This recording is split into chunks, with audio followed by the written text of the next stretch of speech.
வீட்டுல இருக்கக்கூடிய மனைவி கணவன் கிட்ட எப்பயாவது எங்க ஒரு 1000 ரூபாய் காசு கொடுங்க அப்படின்னு கேட்கும்போது, எதுக்கு, ஏன், என்ன வாங்க போற, உனக்கு என்ன செலவு, நீ வீட்டுல தானே இருக்க, இது மாதிரி கேள்வி தயவு செஞ்சு கேட்காதீங்க. ஏன்னா அவங்களுக்கு ஏதாவது வாங்கிறதுக்கு கேட்கலாம், இல்ல உங்களுக்கு ஏதாவது வாங்கி கொடுக்கறதுக்கு கேட்கலாம், குழந்தைக்கா இருக்கலாம், அவங்க சொந்தக்காரங்களுக்கு செய்யறதுக்கு இருக்கலாம், அவங்க அப்பா அம்மாவுக்கு என்ன வேணா இருக்கலாம்.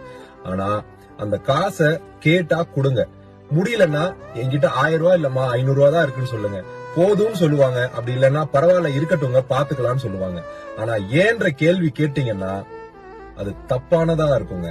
ஏன்னா அவங்களுக்கு திறமை இல்லாம இல்ல, அவங்களால வேலைக்கு போக முடியாம இல்ல, அவங்க நிறைய படிச்சிருப்பாங்க, திறமை இருக்கும். அதெல்லாம் சாக்ரிஃபைஸ் பண்ணிட்டு கட்டின புருஷனுக்காகவும் தான் பெத்த பிள்ளைக்காகவும் வீட்டுல இருந்து புருஷனையும் பிள்ளையையும் பாத்துக்கணும்ன்றதுக்காக தான் வேலைக்கு போகாம இருக்காங்க. அப்படிப்பட்டவங்க காசு கேட்கும் போது குடுக்கறது தாங்க சரியானதா இருக்கும். ஏன்னு கேட்டா அது ரொம்ப தப்புங்க.